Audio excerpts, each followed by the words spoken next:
eSuite's 10-week e-commerce accelerator is now open for enrollment.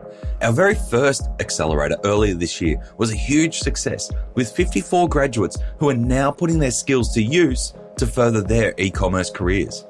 Over 10 weeks, I personally will take you through the fundamentals of e-commerce, from strategy to marketing, tech, finance, supply chain, and more.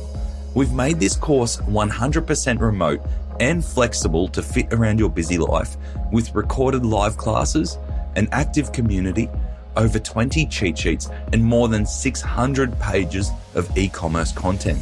But the best part is, you get to meet and connect with some of the best and brightest up-and-comers in e-commerce in Australia.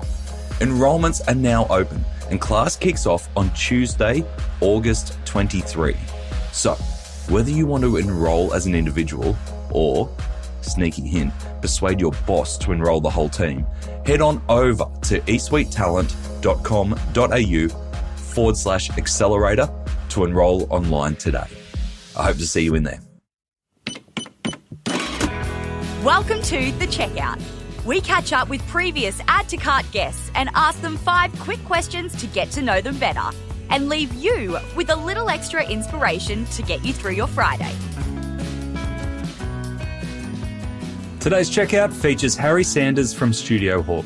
Harry started his SEO agency at just 17 years of age. It is now the largest dedicated agency of its kind, employing more than 50 SEO specialists with over 300 clients, including well-loved e-commerce brands such as Officeworks, Mecca, and Flora and Fauna. Harry grew StudioHawk into the multi-award winning company it is today, despite going through a period of homelessness along the way. Harry, welcome to The Checkout. We've heard all about SEO and StudioHawk. We're here to learn a little bit more about you, the person. 5 questions. Number 1. Hit me. I feel like we've already learned a little bit about you, actually. Number 1, what is the weirdest thing that you've ever bought online? Okay, and I'm going to justify this purchase, Nathan. I bought a pair of heated socks a year ago, and it cost me $250 for a pair of heated socks. All right, they're Bluetooth heated socks. Now, let me sell you these socks. So people spend tens of thousands heating their floorboards, everything else. What if you just heated the socks? And so I bought actual socks that are meant for ice fishermen, like out ice fishing, because I have this, again, let's get too personal. I get cold feet and I don't like having cold feet. So I figured these heated socks would be a life changer. And yes, it's a weird product, but I absolutely stand by it, Nathan. So what, do you charge them, or how do they work? Yeah, they've got this little Bluetooth pellet that goes into them and warms them up, and you just trying to charge that every couple of weeks or something. And, I'm devastated every time I put them on and there's no charge.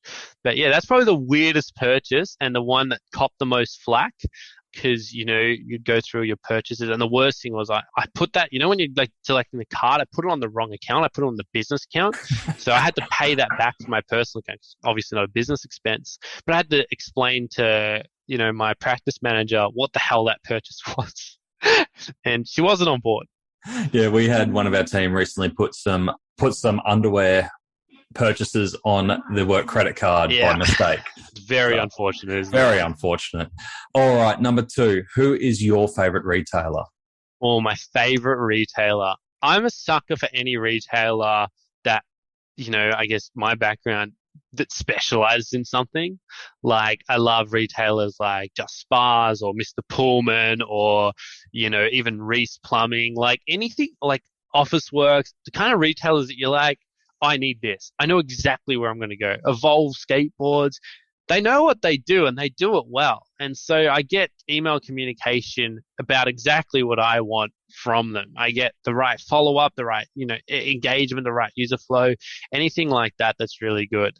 So yeah, any kind of specialty retailer, I always just love. And when I'm looking to search in the results and I see someone that's like, I'm searching for washing machine and I see a brand that's just like just washing machines, I'm like, oh, yeah, click on them. Oh, awesome. All right, number 3, which e-commerce practice do you wish was history? Doesn't have to be an SEO practice if you don't want it to be. All the pop-ups, man, like the pop-ups, like like get 20% off on your first purchase if you put your email here. And I'm just sitting there being like, so hang on, if I don't put my email here, they're going to overcharge me 20% on a purchase they already factored in would cost 20% less. So that turns me right off those kind of retails. I'm just like, I know how this works. I know that you've priced that 20% in just to get my email. Now you got to bombard me with stuff. And I'm just not about it. I just wish that would go away. Yeah, it's like treat your existing customers well first. 100%. All right, number 4, can you recommend a book or a podcast that our listeners should immediately get into? All right, there's a great book. It's called Giftology. It's called Giftology, The Art and Science of Giving Gifts. You probably haven't heard of it. If you have, I always recommend it.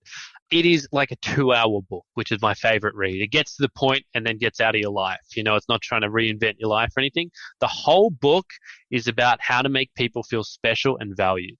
And that is such an incredible skill to have and harness. And it talks a lot, like the books are so much more deeper than giving gifts.